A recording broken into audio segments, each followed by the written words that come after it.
Vous êtes de plus en plus nombreux à nous suivre et à participer à l'évolution de la chaîne Afrique N24, et sincèrement nous tenions à vous en remercier.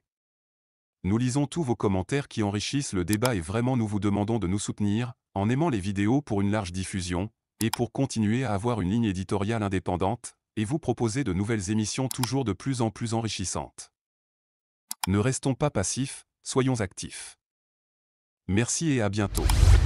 Odiatu, merci beaucoup à Nani Kofi Vidirakou pour le premier volet consacré à l'actualité. Comme annoncé, notre invité nous vient de la dynamique Monseigneur Podio. Il est le numéro 2 du MPDD, le mouvement patriotique pour la démocratie et le développement de Gabriel Messa Guillaume Kodio. À partir de demain, 22 février jusqu'au 2 mars, la DMK convie ses militants à une neuvaine pour l'archevêque émérite de Lomé de le garder en bonne santé jusqu'à son retour au Bercail. Ces dernières semaines, vous avez vu des images de l'archevêque émérite de Lomé en soins intensifs. Comment va-t-il aujourd'hui? La DMK rassure la population que tout va bien, ce que nous dirait ici M. Gérard Adja. Le meeting de la DMK aussi à l'intérieur du pays, il avait dit que cette fois-ci, c'est à travers tout le Togo et ils sont annoncés à Guérin-Kouka pour deux grands meetings le 26 février prochain. Il y a un autre qui va se tenir sur le terrain de football à 11h et l'autre à la gare routière de Tindiassé à 14h. Pourquoi choisir cette localité en proie à l'insécurité? On évoquerait également Covid-Gate avec ce rapport de la Cour des comptes sur la gestion des fonds de coronavirus. Même si le gouvernement sort pour calmer les yeux, tout s'est bien passé. Que pense la DMK de ce énième scandale financier au sommet de l'État? On parlera aussi de l'opération de désengagement des emprises publiques. Vous savez bien, notre invité aussi est un conseiller municipal dans la commune Golfe 7 à Flaou, Sabado. Il est avec nous déjà. Monsieur Gérard Adja, bonjour. Bonjour Gildas. Bonjour à toutes vos auditrices et à tous vos auditeurs. Merci beaucoup de nous inviter sur votre plateau ce matin. Nous sommes honorés de votre présence pour ce débat. Merci beaucoup. C'est moi qui suis aussi honoré parce que il y a longtemps je ne suis plus venu chez vous. Je crois que c'est une grande opportunité pour nous d'échanger ce matin sur la situation politique de façon globale et puis les sujets spécifiques tels que vous les avez décrits tout à l'heure. Ok. On va commencer par la commune Golfe 7 avant de venir sur la santé de MPDD, de la dynamique Monseigneur Podio. Comment se porte votre commune Golfe 7 aujourd'hui? Quelques résultats. Je pense que la commune de Gorset, comme les autres communes d'ailleurs, se porte assez bien. Je dis assez parce que ce n'est pas ce que nous voulons, que nous constatons aujourd'hui, parce que après trois ans, pratiquement, ou un peu plus, disons, nous sommes dans la 4e année de la gouvernance locale, pas grand-chose ne change. Pas grand-chose ne change parce que ce que nous espérions, c'est pas ce que nous voyons. Pourquoi? L'État est allé, je dirais, malgré lui, à la décentralisation. Je le dirais, et je ne cesserai de le dire. Malgré lui? Malgré lui. Parce que vous ne pouvez pas transférer des compétences aux collectivités sans transférer les moyens. Et aujourd'hui, c'est le constat que nous faisons sur le terrain. L'État a demandé aux communes de faire ci, de faire ça, sans accompagner les communes des moyens qu'il faut. On laisse les communes se débrouiller elles-mêmes pour se trouver les ressources financières pour se développer. Or, certaines communes ne peuvent pas mobiliser des ressources comme d'autres. Ce qui fait que nous faisons presque du surplace. Heureusement qu'il y a quand même de bonnes volontés qui arrivent à travailler plus ou moins gratuitement et on ramasse quelques ordures de gauche à droite, on essaie d'assainir un tout petit peu les marchés, bien les équipements marchands qui existent et qui peuvent produire un peu de ressources. Nous arrivons à peine à pouvoir les assainir et les développer parce que des ressources manquent. Donc, nous sommes à ce niveau aujourd'hui où les communes sont abandonnées à elles-mêmes. Nous n'avons pas de ressources financières. Les communes se débrouillent comme elles peuvent et l'État s'occupe d'autres choses. Voilà, malheureusement. Et alors que la décentralisation veut dire transfert de compétences et transfert de moyens.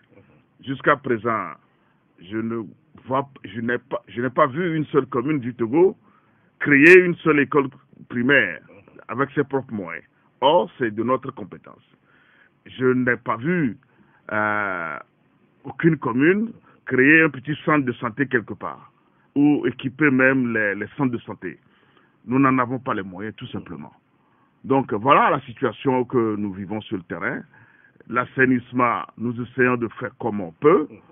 Et puis, le développement communal ou le développement du territoire tel que prescrit par la loi. Pour certains aussi, c'est trop facile de se cacher derrière l'État pour évoquer votre inactivité parce que vous avez aussi remis au bout du jour votre identité politique parce qu'entre-temps, vous avez pris assez de temps pour des querelles intestines entre vous, votre formation politique. Est-ce que ça aussi, ça n'a pas ralenti un peu vos efforts? À quel niveau vous voulez parler? De la commune Golf 7 ou bien... D'une façon générale. D'une façon générale? Quelques querelles entre non, je ne crois pas. Il a fallu quelques règlements, quelques rappels à l'ordre pour vous dire que c'est le peuple qui est devant.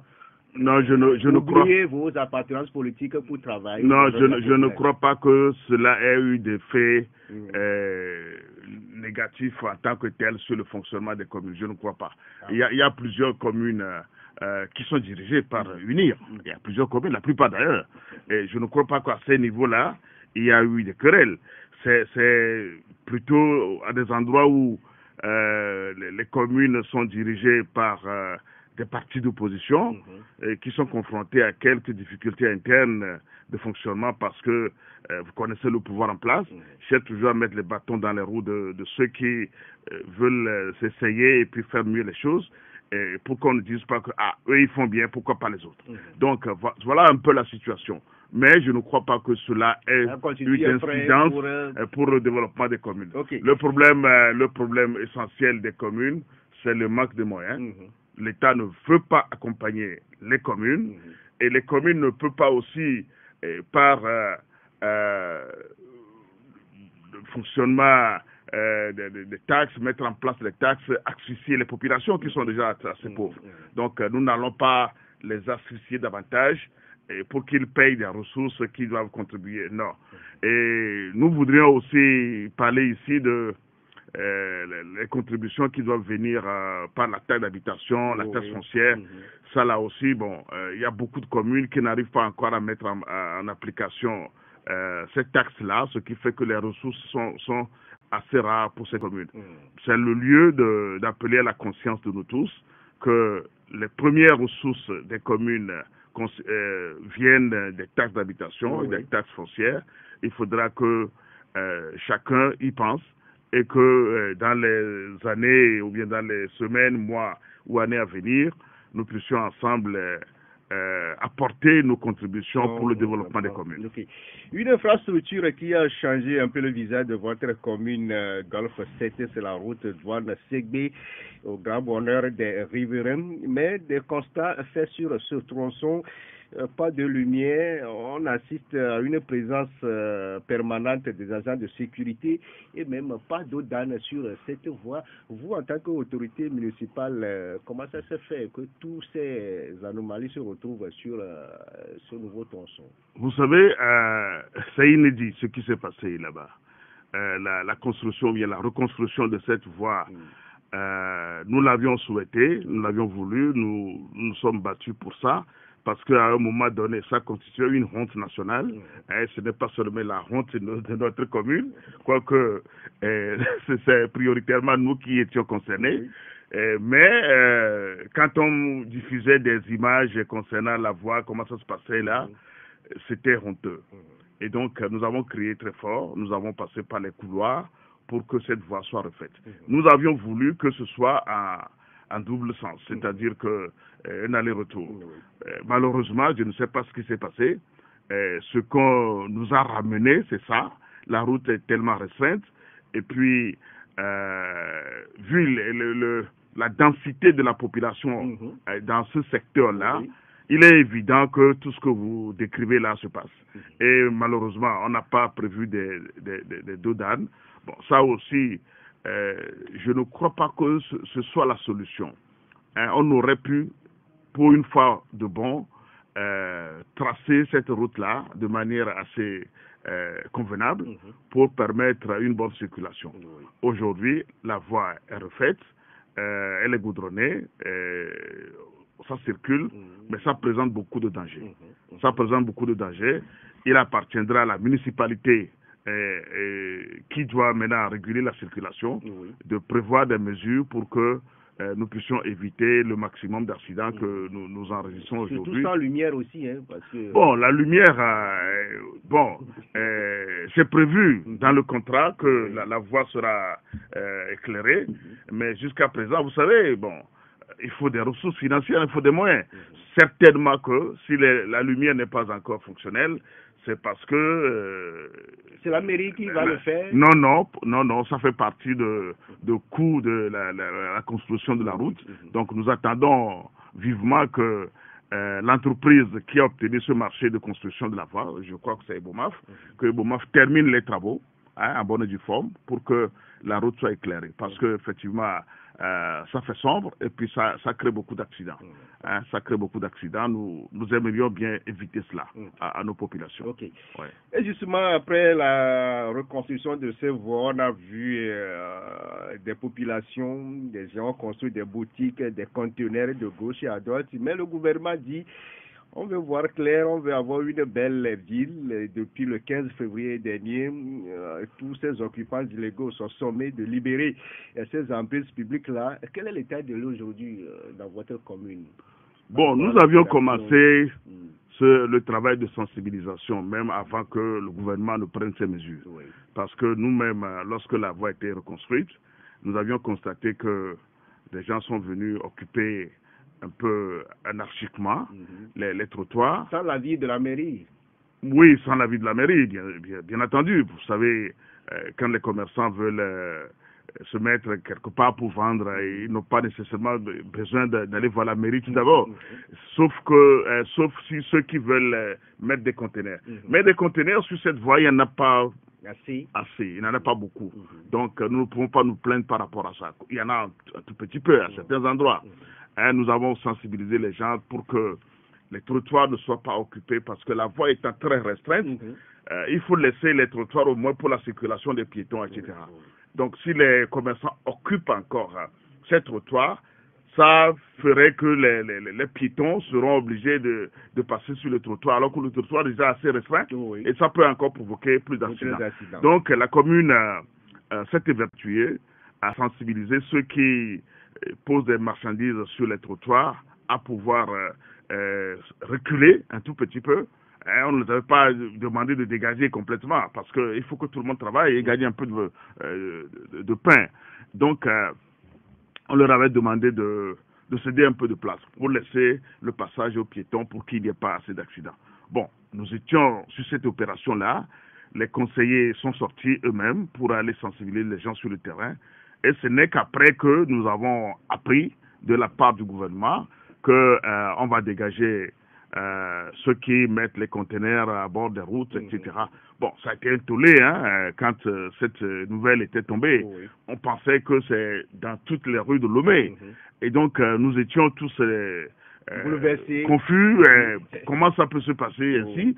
Parce que les bonnes dames, nos sœurs, puis nos frères, qui n'avaient pas d'autres lieux où vendre leurs marchandises, se sont trouvés ces moyens de fortune pour pouvoir faire leurs affaires. Et puis bon, ça marche pour certains. Donc, on ne peut pas du jour au lendemain décider de les dégager comme ça, sans aucune solution alternative. Bon, nous pensions que c'était un peu, je ne dirais pas exagéré, mais la mesure était un peu trop dure. Bon, ce n'est qu'après que dans informations, dans nos recherches d'informations, nous avons appris que, bon, finalement, ces mesures ne concerneraient que les routes goudronnées du pays. Oui. Bon, ça aussi, c'est bien de vouloir dégager les routes, mais à quelle fin? À quelle fin? Il faut que lorsque nous prenions des décisions politiques, nous puissions envisager le but visé et l'objectif, et puis ensuite les conséquences que cela peut avoir sur les... Vous voulez dire qu'il faut laisser les trottoirs aux piétons, il faut libérer la voie publique. Je l'ai dit, et je peux le redire. Mais nous sommes dans un pays où la culture, quand je dis la culture, nos habitudes, c'est de laisser les gens vendre au bord de la route. Ce n'est pas d'aujourd'hui que ça date. Ça date de très longtemps que les gens vendent au bord de la route. Le soir, vous verrez les bonnes femmes amener de la bouillie, du botocoin par-ci. Bon, même au temps de Blifan, là, vous verrez des gens vendent des maïs grillés au bord de la route. Vous voyez, c'est ça la culture des Togolais. Alors, quand vous voulez changer des habitudes pour une population, on ne prend pas des mesures drastiques de façon spontanée. Il faut éduquer, il faut faire de la pédagogie, il faut amener les gens à comprendre le bien fondé de la mesure et en même temps proposer aux gens des solutions alternatives. Le gouvernement et si possible, ce travail-là, vous, au niveau des mairies. Mais le gouvernement a confié ce travail de sensibilisation, mais il faut leur laisser le temps. Il faut leur laisser le temps de pouvoir définir leur stratégie de sensibilisation et puis également le temps pour pouvoir trouver des solutions alternatives pour les populations. Moi, je ne suis pas contre les mesures, c'est-à-dire que dégager les voies des conteneurs. Bon, je ne suis pas contre, mais il faut que nous trouvions des solutions alternatives aux populations parce que ils sont des Togolais, elles sont des Togolaises. Elles ont besoin de faire du commerce, elles ont besoin de manger, de s'occuper de leur famille, elles ont besoin de travailler, de gagner de l'argent. Et si c'est leur façon de le faire, il faut maintenant réglementer. On leur demande de regagner les marchés, des marchés qui sont vides aujourd'hui, qui ne sont pas occupés. Ces occupants illégaux là sont priés de regagner ces marchés-là. Par exemple, à Guassié, chez vous. Mais écoutez, qui a dit que les marchés sont vides? Les marchés ne sont pas vides. Il y a des gens qui cherchent de la place dans les marchés, ne le trouvent pas aujourd'hui. Donc ça veut dire que les marchés aussi, il n'y a pas suffisamment de place. Aussi, tout est déjà occupé. C'est un autre problème. C'est-à-dire que les places que les gens veulent ne sont pas disponibles. Mais les places que les gens ne veulent pas, peut-être, c'est peut-être ces places-là qui sont disponibles, mais tout le monde cherche l'endroit où il peut mieux vendre sa marchandise. Vous comprenez un peu? Donc, il faut arriver à trouver une solution pour régler ce problème. Cette équation-là, c'est une équation. C'est-à-dire que l'administration propose un endroit qui n'intéresse pas les gens, et donc ces endroits-là existent, et en même temps, les populations veulent des endroits qui leur soient beaucoup plus convenables pour leur commerce, mais ces endroits n'existent pas.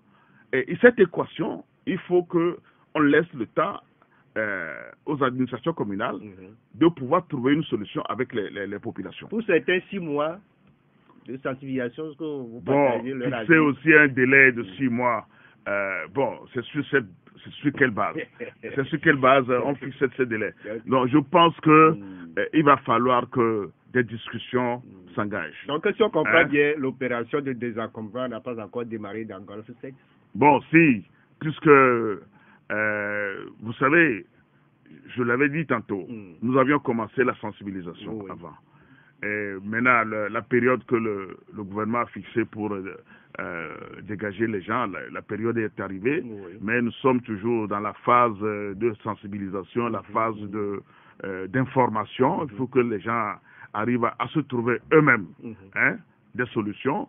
Et la mairie, chez nous, nous continuons par chercher des solutions alternatives pour certaines personnes, je le disais tantôt, mais les places que nous trouvons n'intéressent pas vraiment ces commerçants. Parce que les gens ont leur clientèle et ce n'est pas évident que les clients veulent trouver les choses à des endroits plus facile, plus accessible. Vous voyez un peu? Donc c'est toute une équation qu'il faut chercher à résoudre. Nous n'avons pas encore eu le temps suffisant pour pouvoir régler ces petits détails-là. Et puis la sensibilisation à mon niveau, il reste encore beaucoup à faire. Au niveau de notre commune, nous avons peu de problèmes par rapport à ça, mais nous sommes là-dessus. Nous allons trouver la solution. On va trouver un terrain d'attente entre vous et les commerçants. Tout à fait. Vous êtes également chez nous ce matin. Vous êtes le numéro 2 du MPDD, le parti de Gabriel Mensah Gbéomé Kodjo. Mais apparemment, c'est comme si depuis le départ de votre président en exil, le parti vit dans une léthargie totale. Qu'est-ce que vous appelez léthargie? On a entendu si le parti ne vivait pas, est-ce que vous me verriez là? Sans pas sur le terrain. Non. Ça, c'est peut-être vous qui êtes mal informé. Ah bon. Et c'est un manquement de votre part parce que vous êtes des journalistes, vous devez avoir des informations en temps opportun. Si vous ne l'avez pas, donc c'est une faute de votre part.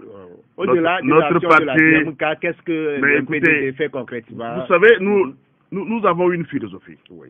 À partir du moment où notre parti est engagé de façon entière au niveau de la DMK, et à l'effet des opérations individuelles partisanes, c'est une manière de détruire petit à petit le regroupement.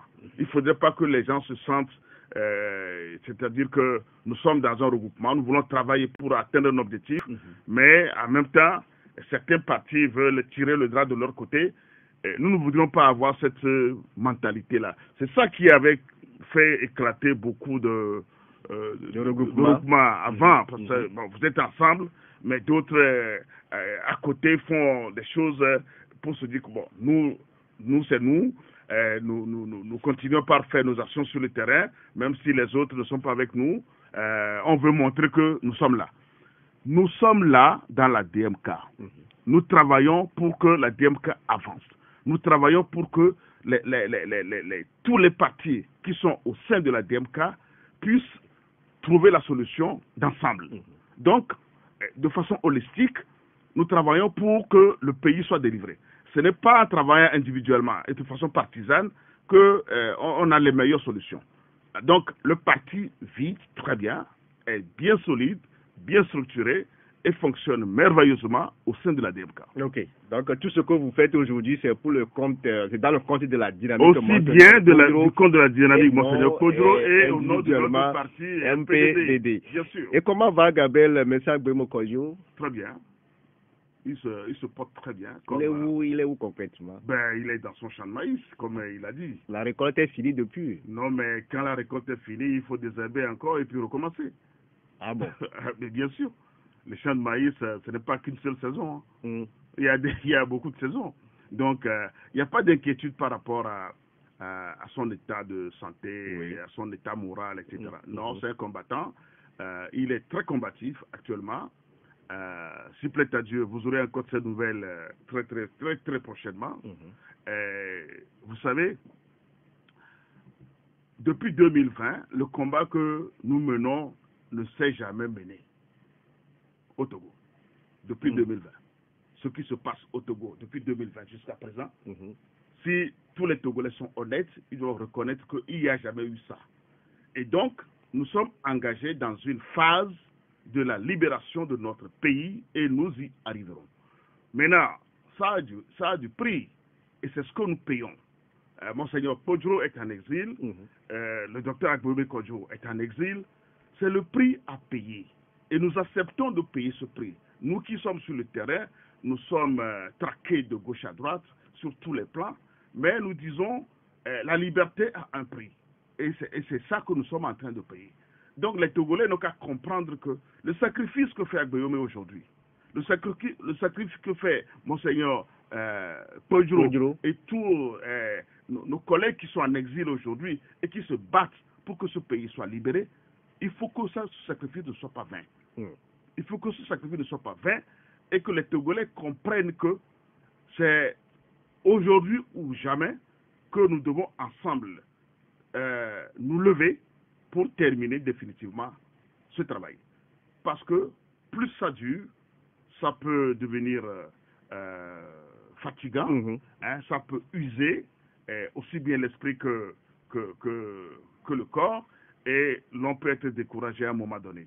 Mais tel que je connais Dr Agbemé Kodjo, c'est pas quelqu'un qui peut être fatigué comme ça et aussi découragé. Non, je ne le connais pas un défaitif.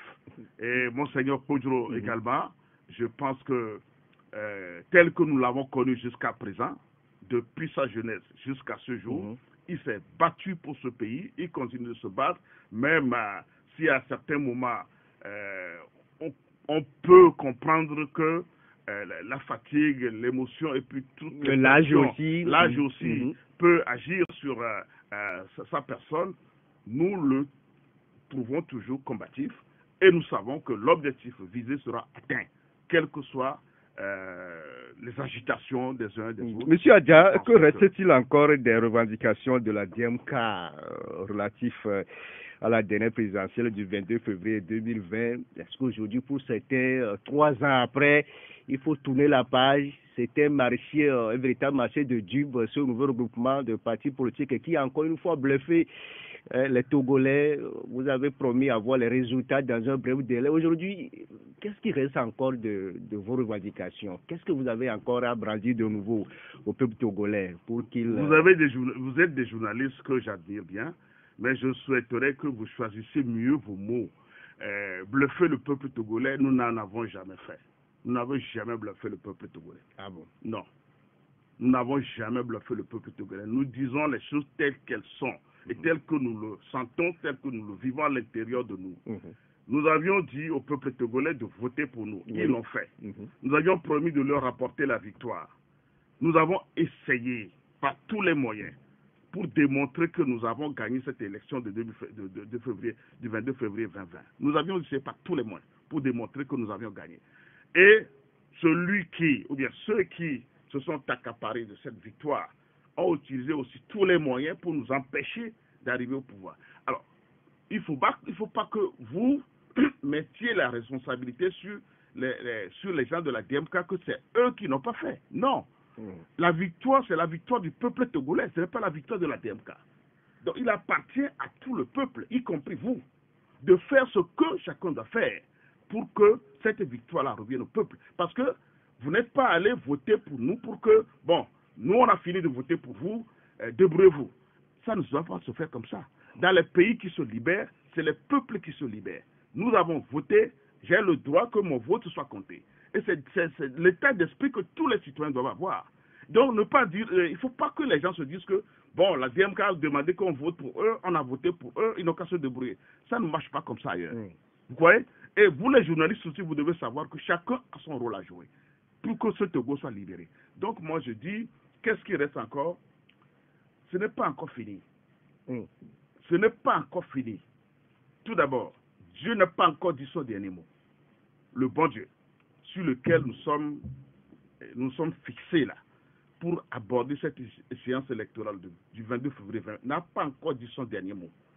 Et les 5 années pour lesquelles le peuple nous a donné son mandat, que quelqu'un nous a empêché d'arriver au pouvoir jusqu'à présent, quelqu'un nous a empêché parce que la personne comment appelle-t-on? Le terme m'échappe, a encore confisqué cette victoire. Les 5 ans ne sont pas encore finis. Les 5 ans ne sont pas encore finis. Je vais vous raconter une anecdote. Rapidement. Vous savez, je crois que c'était en 2010, après l'élection présidentielle, on avait dissous notre parti qui était l'ancêtre de l'INPDD au but. Et ils sont allés fermer les portes, cadenasser, et ils ont dit si quelqu'un prononce le mot obus, il paierait 50 millions plutôt. Vous vous rappelez cette histoire? Oui. Et tous les cadres du parti étaient découragés, les militants étaient découragés. Mais le président Agbemé Kodjo et certains cadres de son parti, nous sommes enfermés. Et tous les jours, nous nous sommes battus. Jusqu'après plusieurs mois, nous avons obtenu la restauration de notre parti. Ça là, qui est devenu un PDD aujourd'hui. C'est vous dire jusqu'où, quand nous sommes déterminés, c'est parce que nous savons que nous avons raison. Ici, là, nous avons gagné l'élection présidentielle du 22 février 2020. Mais le gouvernement... Avec tout ce qu'il a accompagné comme violence, la violation des droits de l'homme, la chasse à l'homme qui a suivi tout ça, et le renvoi de Monseigneur en exil, le renvoi de M. Agbeome en exil, etc. On va évoquer la situation de Monseigneur, mais le gouvernement, dans cette sortie, vous a recadré que jamais ne peut plus parler encore de la présidentielle du 22 février 2020, que la page là est tournée. Et dans vos revendications, plus question encore de revenir sur cette élection. Vous savez, on a quand même dit ça. Oui. Le terme recadré, je ne voudrais pas que vous continuiez par... ne l'utilisez pas par rapport à cette contexte. Ce n'est pas le recadrer, non. Si on doit recadrer quelqu'un, je pense que c'est au gouvernement de se recadrer lui-même. Parce que ce que nous avions fait le 22 février 2020, qu'ils ont confisqué, c'est ça qui nous suit jusqu'à présent. Si le gouvernement actuel veut se sortir d'affaires, je crois que c'est à lui d'aller à l'intérieur de lui-même pour comprendre que, tel que les choses se passent, il vaut mieux que nous nous asseyions avec ceux qui ont gagné et que nous trouvions une solution pour le Togo. C'est dans l'intérêt de tous les Togolais. Et je le dis, je le répète, le gouvernement a intérêt à ce que ce problème soit solutionné pour toujours. Parce que depuis 2020 jusqu'à ce jour, nous n'avions pas connu un Togo aussi délabré politiquement, socialement et psychologiquement. Et entre-temps, vous savez, Dieu est Dieu. Dieu est Dieu. Il ne faut pas s'amuser avec Dieu.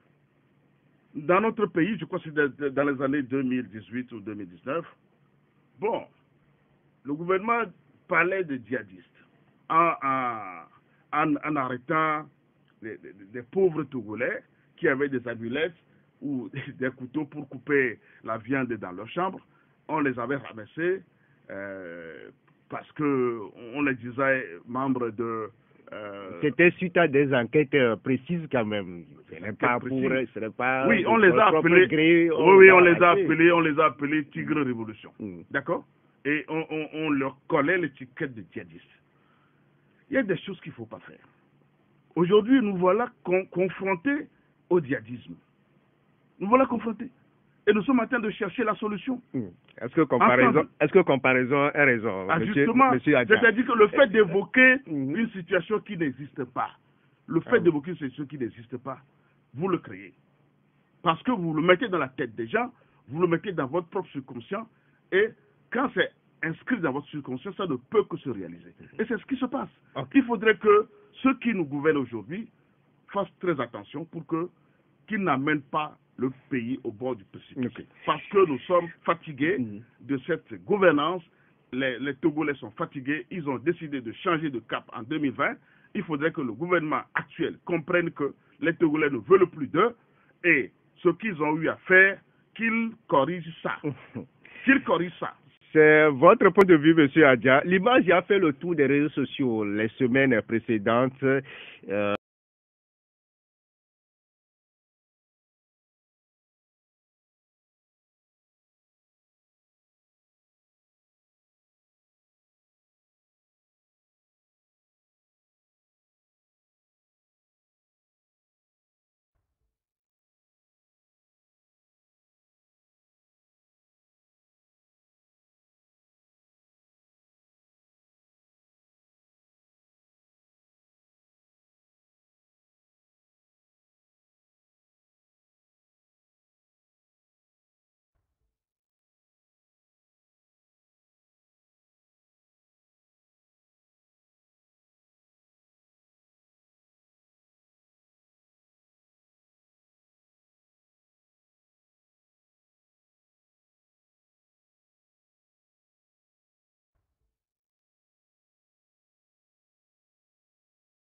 Monseigneur Philippe Fanoko Podjo, 93 ans, aujourd'hui en soins intensifs dans un centre de santé.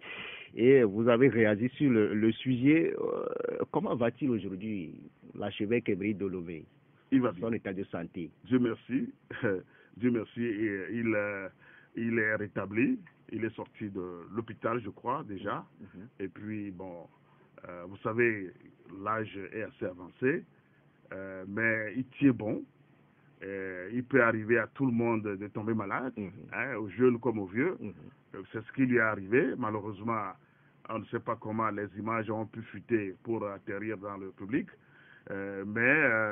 Bon, tout ça là aussi, en tant qu'un homme public de sa trempe, bon, c'est peut-être normal. Donc, nous considérons que c'est un épisode qui est terminé. La vie continue. Monseigneur Podjo se porte bien. Il continue le combat.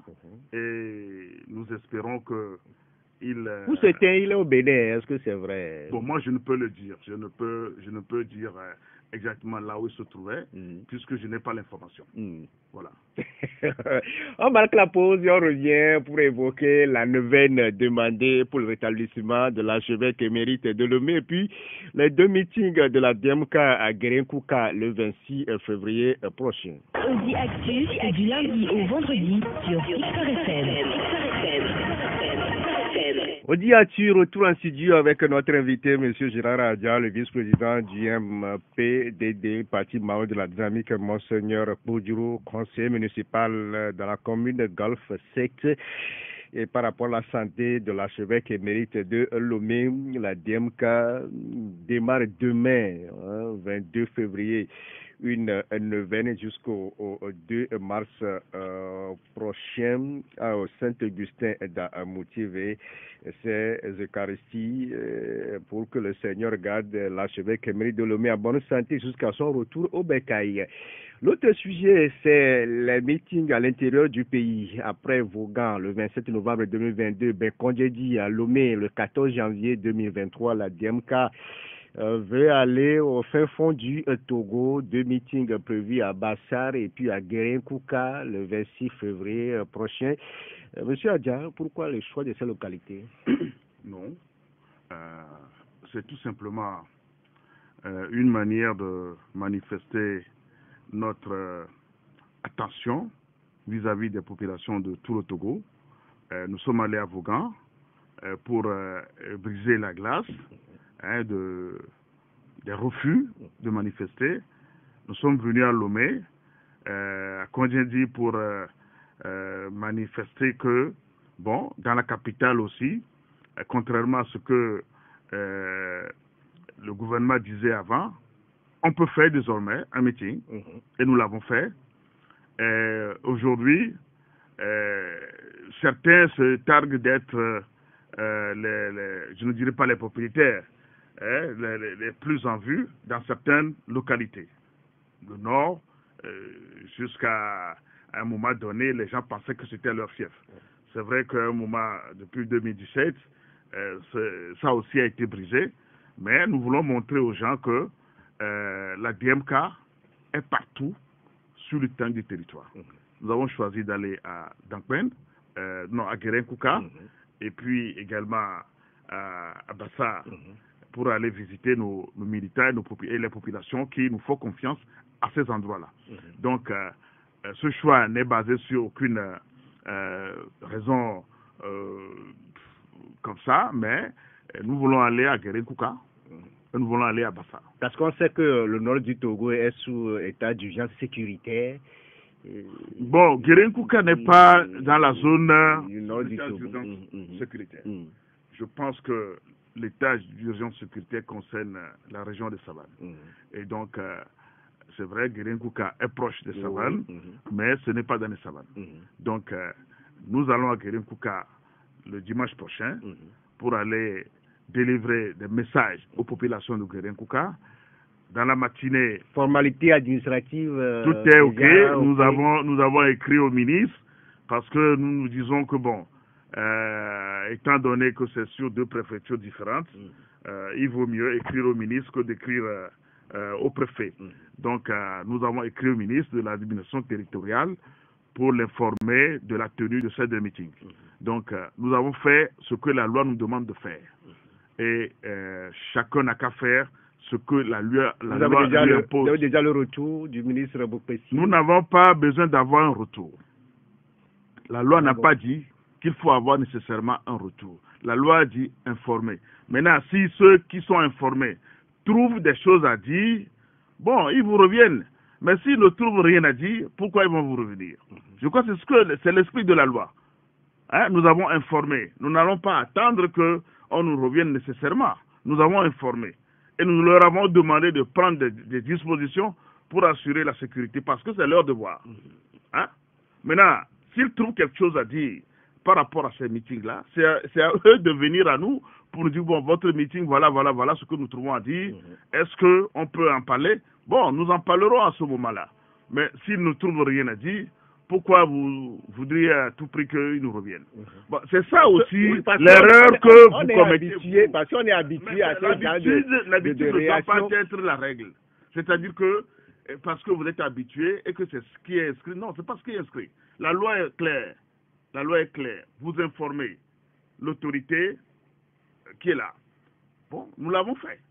Maintenant, si l'autorité... Donc, vous ne rêvez plus peut-être à un report peut-être de ce meeting-là? Non. Nous estimons que nous avons rempli notre obligation. Ok. Voilà. Et le message principal à ces populations-là, le 26? Non, nous allons faire le bilan avec eux. Ils ont porté la victoire sur nous le 22 février 2020. Ce qui s'est passé jusqu'à présent, nous allons leur dire comment nous avons mené la lutte jusqu'à présent. Et puis également leur dire que tout n'est pas fini, que le combat reste entier. Tant que le Togo n'est pas délivré, tant que le Togo n'est pas libéré, le combat reste entier. Et nous savons les conditions dans lesquelles les gens vivent. Nous voulons leur apporter notre soutien et leur demander que ce sont les peuples qui se libèrent eux-mêmes. Et donc, nous sommes devant, mais nous avons besoin d'eux, comme ils ont besoin de nous. Ok. L'autre actualité, c'est le rapport de la Cour des comptes sur la gestion 2020 de fonds de Covid-19. On a noté des dysfonctionnements, des irrégularités. Pour certains, on parle même de détournement de ces fonds-là, mais le gouvernement revient pour repréciser les choses. Tout s'est bien passé. C'est un autre scandale financier au sommet de l'État pour les OSC qui parle bel et bien de détournement et de crimes économiques. Monsieur Gérard Nadia, au niveau de la DMK, comment vous appréciez tout ce qui se passe au lendemain de la sortie de ce rapport par la Cour des comptes, les réactions des uns des autres, des OSC, des partis politiques? Comment la DMK apprécie tout ce qui se passe autour de ce rapport? Merci. Avant d'aborder ce sujet qui est assez important, je voudrais quand même revenir un peu sur nos deux meetings, parce que il faut préciser que les deux meetings se tiendront à Guérin-Kouka et puis à Bassar. À Guérin-Kouka dans la matinée du 26 février à 11h. Le meeting se tient sur le terrain de football de Guérin-Kouka. Et puis à 14h, nous revenons à Bassar pour tenir le meeting sur la place publique. Parler de la gare routière de la gare routière de Tindiassé. Donc, je voudrais apporter cette précision-là aux populations. Et puis ensuite, par rapport aux neuvaines, ça commence demain 22 février et ça se termine le 2 mars. Nous allons faire des messes à midi et quart à la paroisse Saint-Augustin d'Amoutivé, les jours ouvrables, et samedi c'est à 6h. Et puis le dimanche c'est à 11h. Je voudrais apporter ces précisions-là. D'accord? Et nous invitons toutes les populations de Lomé, tous les sympathisants de la DMK, tous les militants des partis politiques membres de la DMK à assister nombreux à ces regroupements de prières pour que le bon Dieu maintienne en bonne santé notre patriarche, Monseigneur Philippe Fanoko Kodjo, maintienne également en bonne santé tous ceux qui doivent l'accompagner pour rentrer au Togo, notamment le président Guillaume Kodjo, et puis faire en sorte que notre pays aborde de façon responsable et déterminée les deux crises politiques et puis sécuritaires qui secouent le pays depuis quelques années. Okay. C'est très important pour nous. Donc, que tous les Togolais s'impliquent dans cette lutte pour que nous puissions nous en sortir. Maintenant, revenant au rapport de la Cour des comptes concernant ce que certains appellent le détournement, les crimes économiques, et puis le double abus de confiance, etc.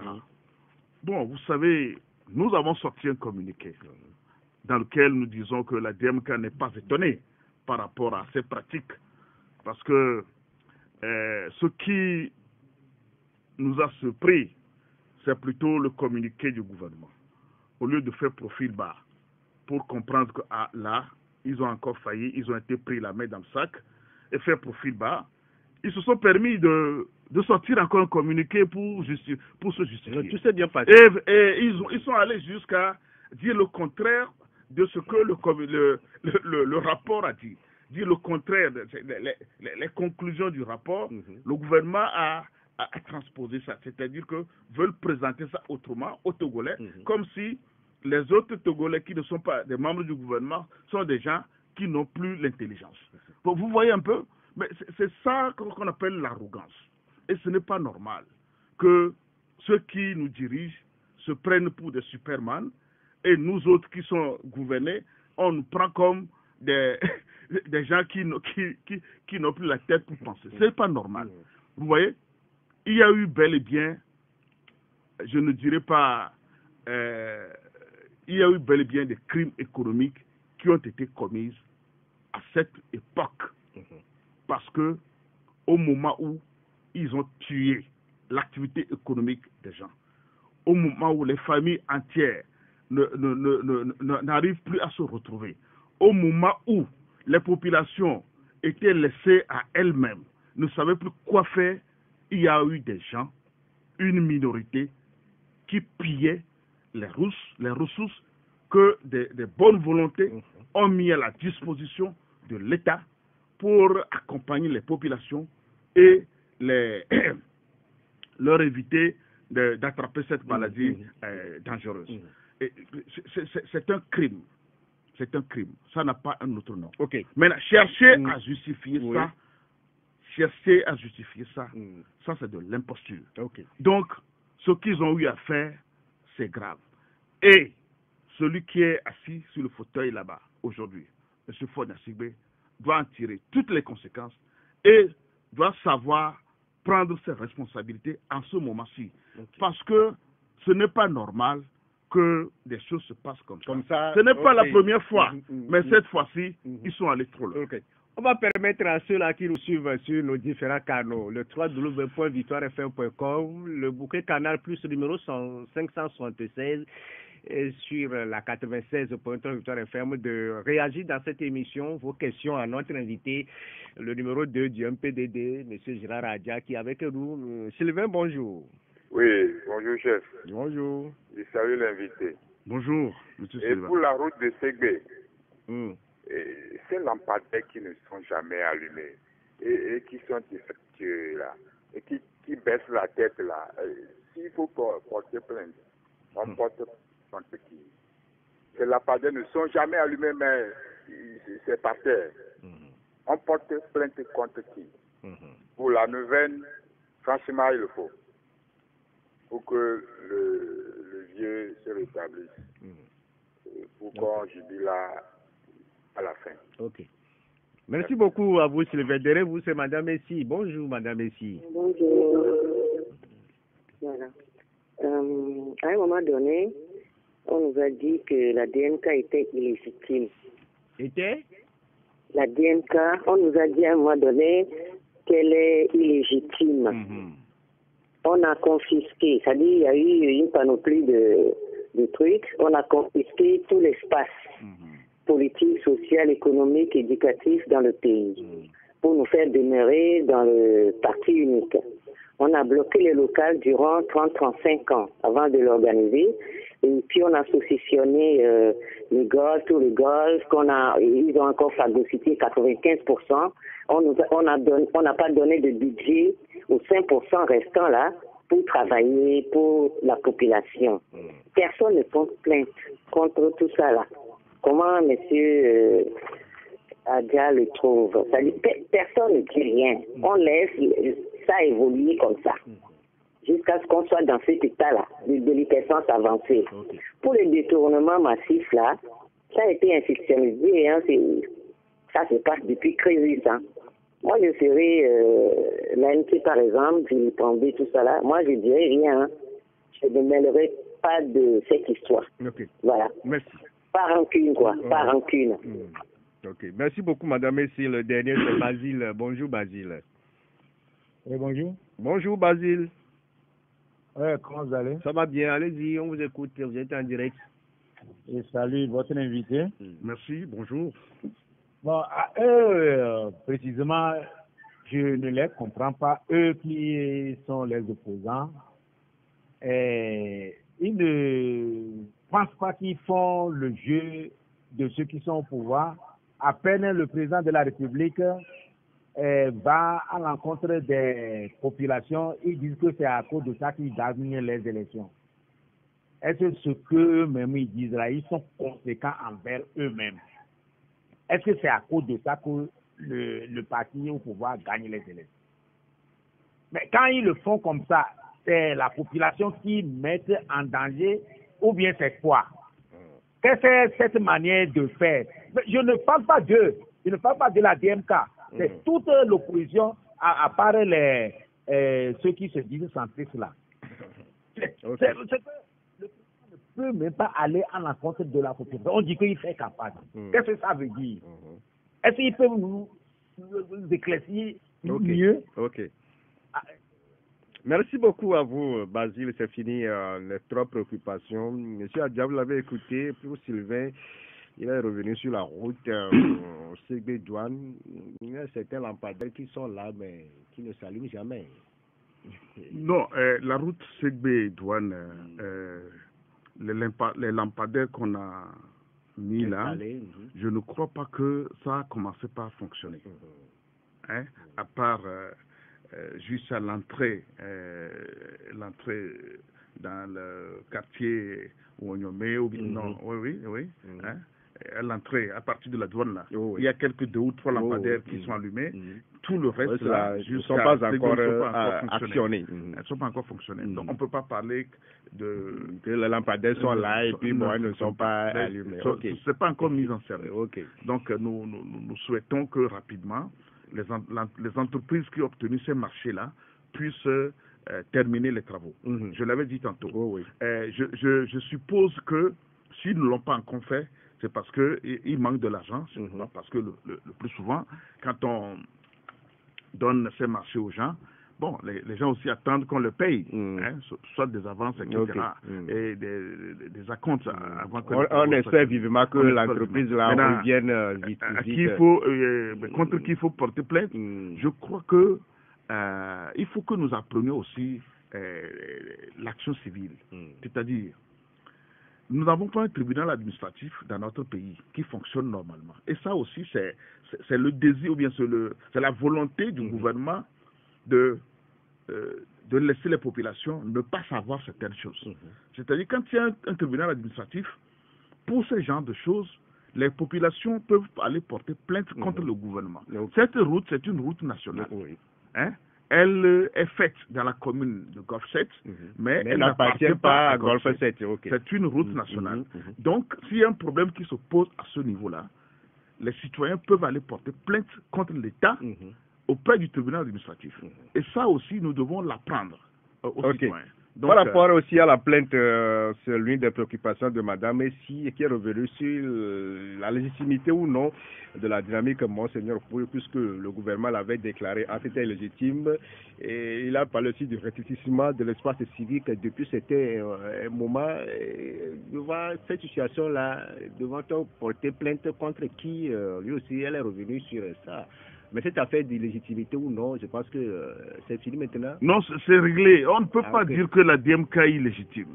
À partir du moment où notre constitution a prévu que des partis politiques légalement constitués peuvent se mettre ensemble pour une cause donnée. Et c'est ce que les partis membres de la DMK aujourd'hui ont fait. On a fait que respecter les principes que nous tous nous sommes donnés dans notre constitution.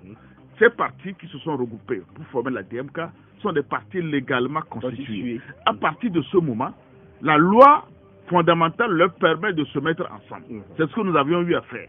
Donc là, on ne peut pas parler de l'illégitimité de la DMK. La DMK est bel et bien légitime. Alors, pourquoi à un moment donné, le gouvernement de fait ne voulait plus, parce qu'on les a battus, avec ce nom-là, on les a battus, et donc ils se disaient que si on les laisse continuer, ils vont occuper tout le terrain et peut-être qu'ils vont nous dégommer. C'est pour ça que nous mettons les bâtons dans le roue. Quelqu'un ne doit pas faire ça. Pour Basile, il est revenu sur vous, l'opposition, que vous faites parfois le jeu du pouvoir, vous conduisez le peuple à l'abattoir, et vous créez chaque fois défaite, alors que bon, le chef de l'État lui traverse le terrain. Bon, je n'ai pas compris sa question de cette manière. La façon dont moi j'ai compris sa question, c'est-à-dire que il dit pourquoi nous disons que le chef de l'État va sur le terrain et c'est pour ça qu'il gagne. Hein? Je ne sais pas qui il va sur le terrain, mais chaque fois. Il va sur le terrain pour aller faire quoi? Il a volé les élections alors que bon, lui aussi il est sur le terrain permanemment. Et vous êtes là, vous faites seulement que bon, vous avez volé. Comment il s'appelle? C'est M. Basile? Oui. Non, je voudrais lui dire que c'est pas parce que le chef de l'État va sur le terrain et que c'est pour ça que les populations votent pour lui. Non, je ne crois pas. Je ne crois pas. La façon dont il va sur le terrain, il va d'abord pour aller faire quoi? Et de quelle manière on mobilise les gens? On force les gens à venir. Nous avons des messages ici dans mon téléphone. On ne va pas évoquer... On force les gens, les directeurs, tous ceux qui sont dans l'administration là-bas, les élèves, etc. On les force à venir. Donc, et on a dit même qu'il y aura une liste de présence. Comment on peut demander aux gens de venir à une manifestation et on dit qu'il y a liste de présence? Merci vous comprenez ça? À vous, M. Gérard Gade, d'être passé dans cette émission. Nous sommes à la fin. C'est moi qui vous dis merci. Je voudrais rappeler à chacun de nous que le Togo nous appartient à nous tous. Et là où nous sommes arrivés aujourd'hui, il va falloir que chacun regarde d'abord le Togo. Chacun regarde d'abord le Togo. Même si on est au pouvoir là. Le pouvoir, ça peut se perdre. Il ne faudrait pas que lorsqu'on arrive à le perdre, qu'on se retrouve tout seul. Nous sommes Togolais, nous tous. Le Togo nous appartient à nous tous. La façon dont ils l'ont fait jusqu'à présent n'a pas arrangé les Togolais. Il est temps qu'on revienne à la raison et qu'ensemble nous cherchions une autre voie. Parce que la voie sur laquelle ils se trouvent là, en faisant des Togolais, des gens malheureux, des gens qui ne peuvent même plus s'exprimer, des gens qui ne peuvent même plus manger 2 fois par jour, des gens qui ne peuvent pas se soigner, des gens qui ne peuvent pas s'éduquer, ce n'est pas bien. Il est temps de changer et nous invitons ceux qui sont au pouvoir de comprendre que le pouvoir, c'est pas ça. Merci beaucoup à vous, Gérard Adia, vice-président du mouvement patriotique pour la démocratie et le développement, parti membre de la dynamique Monseigneur Podro. Je rappelle que vous êtes conseiller également municipal dans la commune de Golfe 7. Vous êtes de plus en plus nombreux à nous suivre sur Afrique N24 et vraiment nous tenions à vous en remercier. Nous lisons tous vos commentaires qui enrichissent le débat et vraiment nous vous demandons de nous soutenir pour continuer à avoir cette ligne éditoriale indépendante et vous proposer des émissions toujours de plus en plus enrichissantes. Merci et à bientôt. Likez la vidéo si ce n'est pas déjà fait. Laissez aussi votre point de vue en commentaire. Abonnez-vous et cliquez aussi sur la petite cloche de notification pour ne rien rater de nos prochaines vidéos. N'oubliez pas de partager aussi la vidéo et de la liker.